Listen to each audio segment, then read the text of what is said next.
চিরাচরিত স্বাদের বাইরে নতুন স্বাদের অন্য ধরনের কোনো চিকেন রেসিপি ট্রাই করতে চাইলে একবার অন্তত বানিয়ে ফেলুন বেগমতি মুর্গ। স্বাদে দুর্দান্ত, বানাতে খুবই কম সময় লাগে। নমস্কার, অ্যাপেটাইটের আরেকটি নতুন পর্বে আপনাদের সাদর আমন্ত্রণ। তাহলে দেখে নেওয়া যাক কিভাবে চটজলদি এই বেগমতি মুর্গ তৈরি করে নেওয়া যায়। 5 থেকে 6টি কাঁচা লঙ্কা, কিছুটা পেঁয়াজ পাতা আর কিছুটা ধনে পাতা আমি ধুয়ে নিয়েছি। পেঁয়াজ পাতার ওপরের পেঁয়াজগুলোকে কেটে আমি আলাদা করে রাখছি। তারপরে পেঁয়াজ পাতাগুলোকে প্রায় আঙ্গুল সমান কুচিয়ে নিচ্ছি। কেটে নেওয়া পেঁয়াজটা আমরা পরে ব্যবহার করব। গ্যাসে একটা প্যানে বেশ কিছুটা জল আমি গরম করে নিয়েছি। সেই গরম জলের মধ্যে প্রথমে কুচনো পেঁয়াজ পাতা, ধনে পাতা দিয়ে জাস্ট মিনিট 2 ঢাকা দিয়ে একটু ভাপিয়ে নেব। এতে এই পাতাগুলি একটু নরমও হয়ে যাবে আর পিষে নিতেও আমাদের সুবিধে হবে। অপর একটি পাত্রে নিয়ে নিয়েছি বরফ ঠান্ডা জল, সঙ্গে বেশ কিছুটা বরফ। এবারে ভাপিয়ে নেওয়া সবুজ পাতাগুলিকে বরফ ঠান্ডা জলে দিয়ে রেখে দেব। এভাবে যে কোনো শাক পাতা ব্লাঞ্চিং করে নিলে এর সবুজ কালারটা কিন্তু ইনট্যাক্ট থাকে।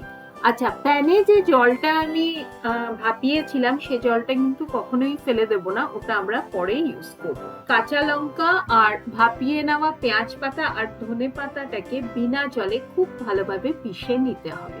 অপরদিকে এখানে আমি নিয়ে নিয়েছি প্রায় ছোট মাপের 5টি পেঁয়াজ, 1.5 ইঞ্চি খানেক আদা, 20-22টার মতো রসুনের কোয়া, 20-22টা গোটা গোলমরিচ, 8 থেকে 10টা গোটা কাজু। বেগমতি চিকেন বা বেগমতি মুরগের জন্য আমাদের দ্বিতীয় পেস্টটা এবার তৈরি করে ফেলা যাক। আদাগুলোকে ছোট ছোট করে কুচিয়ে নিয়ে বাকি উপকরণগুলো মানে রসুন কোয়া, পেঁয়াজ আর কাজু আর গোলমরিচ এগুলোকে দিয়ে একটা খুব ভালো ভাবে পেস্ট তৈরি করে নিতে হবে। এই সময় কিন্তু কুচিয়ে রাখা পেঁয়াজ পাতার ওপরের অংশটাও আমি এই পেস্টে দিয়ে দিলাম। আমরা গৃহিণীরা তো কোনো কিছুই ওয়েস্ট করি না, তাই এটাকে এখানে দিয়ে ব্যবহার করে নেবেন। আর দিয়ে দিলাম প্রায় 2 চামচের মতো গোটা জিরে আর সামান্য হলুদ গুঁড়ো, মানে ওই 1/4 চামচের মতো। এবারে এটার একটা ফাইন পেস্টটা তৈরি করে নিতে হবে। এই পেস্ট তৈরি করার জন্য যে ভাপানো সবুজ স্টকটা ছিল, ওই গ্রিন স্টকটা দিয়ে আমরা ভালোভাবে এটাকে পেস্ট তৈরি করে নেব, যাতে এর মধ্যে সমস্ত ফ্লেভারটা চলে আসে। অপরদিকে থালাতে নিয়ে নিয়েছি ধুয়ে পরিষ্কার করে জল ঝরিয়ে রাখা 1 কিলো মাংস। এখানে কিন্তু মাংসের পিস বেশ বড়, মানে কারি কাট করে নেওয়া আছে। এবারে গ্যাসে একটা কড়াই বসিয়ে দিয়ে দিলাম প্রায় 3 চামচের মতো সাদা তেল। আর নিয়ে নিয়েছি বেসিক কিছু গরম মশলা, অর্ধেকটা জয়িত্রীর ফুল, একটা বড় এলাচ, 2টো দারচিনির টুকরো আর 3টে ছোট ফাটিয়ে নেওয়া এলাচ। তেল গরম হয়ে আসলে গোটা গরম মশলা দিয়ে 20 থেকে 22 সেকেন্ড খুব ভালোভাবে ফোড়নটাকে ভেজে নিতে হবে, যতক্ষণ না ফোড়ন থেকে একটা সুগন্ধ উঠছে। এবারে ধুয়ে রাখা চিকেনের টুকরোগুলোকে কড়াইতে দিয়ে দেব।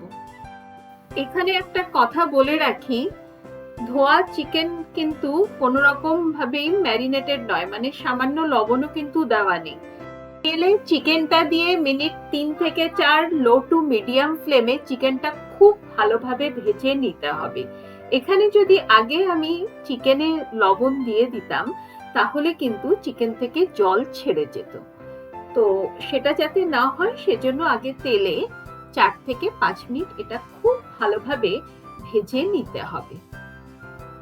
ততক্ষণ পর্যন্ত ভাজতে হবে যতক্ষণ না চিকেনের এই হালকা গোলাপি রংটা চেঞ্জ হয়ে সাদাটে হয়ে আসে। আপনারা হয়তো ভাবছেন এই বেগমতি মুর্গ হরিয়ালি চিকেন বা হরিয়ালি মুরগের মতোই, একদমই নয়। দুটোর স্বাদ যেমন ভিন্ন, সেরকম উপকরণেরও কিন্তু তারতম্য রয়েছে। চিকেনটা আমার খুব ভালোভাবে ভাজা হয়ে গেছে। এবারে এই ভাজতে ভাজতেই কিন্তু চিকেন প্রায় 30% মতো সেদ্ধ হয়ে যাবে। তৈরি করে রাখা আদা, রসুন, পেঁয়াজ, কাজুর পেস্টটা এবারে চিকেনে দিয়ে দেব।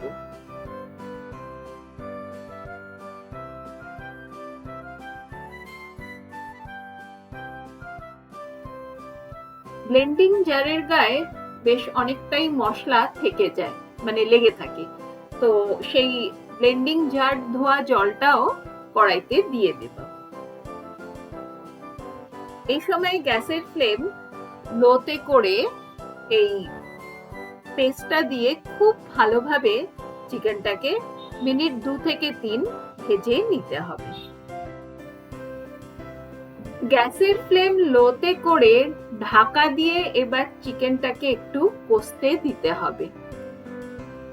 ফিরলাম মিনিট 5 পরে।